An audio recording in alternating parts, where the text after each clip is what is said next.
Il y a eu toute l'histoire de la chloroquine, est-ce que c'est efficace, est-ce que c'est pas efficace. Dubaï s'est pas posé la question, ils ont commandé 50 millions de cachets de chloroquine pour pouvoir traiter ces résidents s'il y avait un souci. Salut à tous. Actuellement confinés en Argentine, j'appelle des Français qui vivent ou sont bloqués à l'étranger. Leur témoignage n'est que le reflet de leur situation dans le pays dans lequel ils se trouvent. Aujourd'hui, on appelle Ganui, qui est à Dubaï. Salut Ganui, comment tu vas? Ça va bien. Alors, aujourd'hui, on est le 1er mai. Où est-ce que tu es là maintenant? Alors là, actuellement, je suis à Dubaï, donc aux Émirats Arabes Unis. Ça fait un peu plus d'1 an que j'y vis. Et du coup, j'ai vécu toute la partie confinement, déconfinement, etc. Qu'est-ce que tu fais, toi, à Dubaï? Alors moi, je suis juriste. J'accompagne aujourd'hui les personnes qui veulent créer leur entreprise à Dubaï, avoir un visa résident et venir vivre comme je l'ai fait moi aujourd'hui. Quelle est la situation à Dubaï et comment aujourd'hui ils arrivent à gérer ça, aussi bien Dubaï que le reste des Émirats? Si je dois séparer, il y a eu 2 phases. Pendant à peu près 1 mois et 1 semaine, on a été vraiment en confinement total. C'était beaucoup plus strict qu'en France. Si on voulait sortir, par exemple, pour faire les courses, c'était qu'une fois tous les 3 jours, toujours muni masque, gants, et puis tout avait fermé. À partir de 22h, c'était une interdiction totale de circuler. Il y avait les flashs, les radars qui se déclenchaient pour toutes les voitures qui étaient au-dessus de 10 km/h pour pouvoir regarder qui était en train de circuler alors que c'était interdit. Ah ouais. Et la deuxième phase, ça fait 1 semaine qu'on est dedans, c'est la phase de déconfinement. Donc, c'est progressif, hein. On n'est pas sur un retour à la vie normale. On a un couvre-feu, par exemple, à partir de 22h jusqu'à 6h du matin. Mais sinon, le reste de la journée, maintenant, on peut à nouveau sortir. On peut se réunir 5 personnes maximum à la fois. Et on doit éviter toutes les personnes qui sont âgées, qui ont des prédispositions médicales qui les rendraient plus faibles par rapport au virus. Ok. Dubaï, c'est un monde, on va dire, un peu à part, hein. C'est un pays très, très riche où il y a beaucoup d'immigrés. Est-ce que tu as le sentiment qu'ils ont vraiment bien géré la situation? Et d'ailleurs, quels sont les chiffres actuellement? Très honnêtement, j'étais impressionnée de la façon dont ça a été fait. Prendre un exemple, dans les supermarchés, si les prix augmentaient comme ça a pu être le cas dans d'autres pays, on avait un numéro vert à appeler pour signaler l'augmentation du prix à cause. Deuxième exemple, la police a été équipée de casques à détection thermique et donc la police peut voir la température des personnes qui sont à l'extérieur. C'est étonnant. Avec un casque, c'est incroyable. Il y a des vidéos sur Internet où on voit vraiment la vision à travers le casque et en fait, ils nous voient en rouge, orange, vert en fonction de notre température. Au niveau moyen, en tout cas, tout a été fait pour qu'on puisse aller vers le déconfinement le plus rapidement possible avec plus de 30 000 tests réalisés tous les jours. Là, je sais que les Émirats, en tout cas, Dubaï a testé plus d'un neuvième de la population. Donc, c'est quand même conséquent. Est-ce qu'un pays comme ça souffre vraiment d'une crise pareille? Moi, de mon point de vue, encore une fois, c'est surtout le secteur du tourisme qui a souffert. Ça se voit parce qu'il y a eu une concurrence énorme en termes de prix, en termes d'offres pour attirer justement les clients qui restaient. C'est une énorme perte. Je sais qu'ils avaient estimé à peu près ce serait encore 20 millions de touristes qui allaient venir. C'est aussi pour ça que je pense que tout a été fait en termes de mesures. Ils pensent pouvoir faire revenir les touristes à partir de juillet. Ils ont sorti des tests qui vont être réalisables en 5 à 10 minutes à la sortie de l'avion. D'ailleurs, j'en profite, tu dis qu'on ne peut pas se rassembler à plus de 5. Dubaï, c'est connu pour ses grands malls, mais il y a aussi une vie traditionnelle avec des souks, des marchés. Est-ce que tout ça va reprendre ou est-ce qu'il y a très peu de choses qui ont repris? Globalement, tout a plus ou moins repris, mais avec des consignes. Les grands centres commerciaux, port de gants et de masques obligatoires, prise de température à l'entrée. Donc, si on est suspecté d'avoir le virus, par exemple, parce qu'on a une fièvre, il y a toujours une salle d'isolation qui est prévue dans laquelle on met la personne et qu'on fait venir les autorités compétentes de santé pour pouvoir voir si c'est vraiment le cas. Et la deuxième mesure, on va dire, pour les centres commerciaux et pour les restaurants, c'est limiter à 30% de sa capacité d'accueil. Et c'est pareil même pour les travails. Même si on est obligé d'aller travailler et qu'on ne peut pas faire de télétravail, ça sera toujours cette limite de 30% de la capacité d'accueil. D'accord.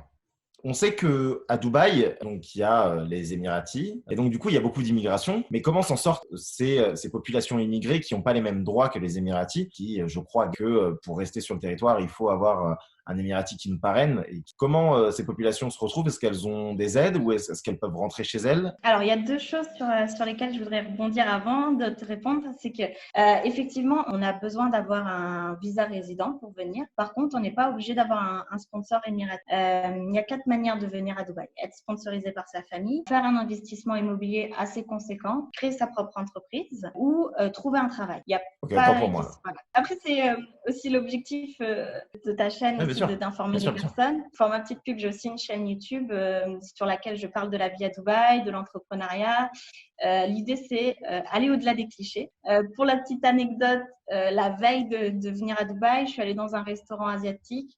Le patron est venu s'asseoir à ma table. Il m'a dit surtout, partez pas, vous n'allez pas avoir le droit de conduire, il n'y a pas de droit des femmes, vous n'aurez pas le droit d'avoir un compte en banque. Et ce n'est pas du tout la réalité. Donc, c'est pour ça que j'ai aussi cette chaîne. On la mettra là. Et puis, voilà, on retrouvera ta chaîne aussi. Avec grand plaisir, c'est gentil.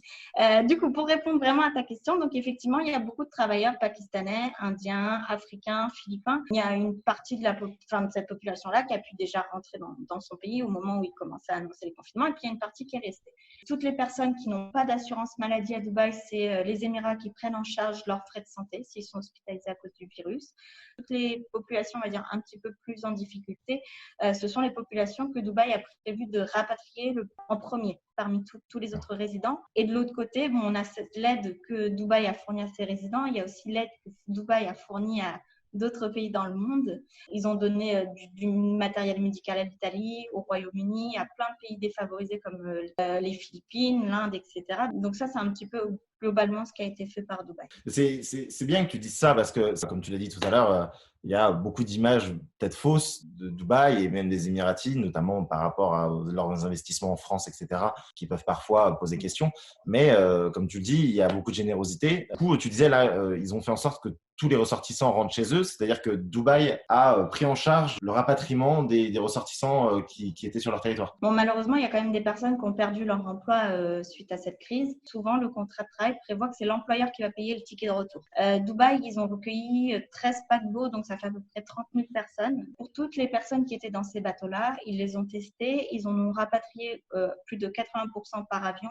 Et le reste sont restés en confinement avec nous. Du coup, on a beaucoup parlé du pays. On va parler un petit peu de toi aussi, comment tu vis les choses. Déjà, est-ce que toi, tu te sens à l'aise de rester dans le pays? Est-ce que tu t'es posé la question à un moment de rentrer, peut-être auprès de ta famille? J'ai la chance d'avoir de la famille un peu partout dans le monde.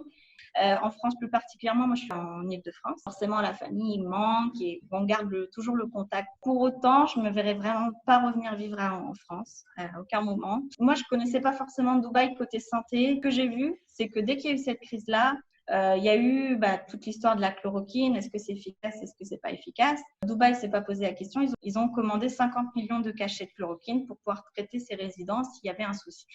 Donc, il y a plein de mesures comme ça que je trouve qui ont été vraiment intelligentes dès le départ. Il y a une espèce de partage qui existe aux Émirats que je n'ai pas retrouvé en France. Pour te dire, du coup, le Shir, donc la personne qui gouverne Dubaï, a dit que vraiment, il allait prendre soin de toutes les personnes qui vivaient sur le territoire, que personne ne manquerait ni d'eau, ni de nourriture, ni de logement. Peu importe qu'on soit émirati ou résident aux Émirats, on faisait tous partie d'une même famille et qu'on devait être traité de la sorte. Donc, c'est vraiment un pays dans lequel je me sens bien aujourd'hui. Merci beaucoup, c'était très intéressant. Tu nous as limite donné tous envie de venir immigrer à Dubaï. En tout cas, c'était un grand plaisir. Il y a tellement de clichés qui sont véhiculés que parfois, ça fait du bien de rétablir les choses. Ça marche. Merci beaucoup, Ganui, et puis à bientôt. Salut.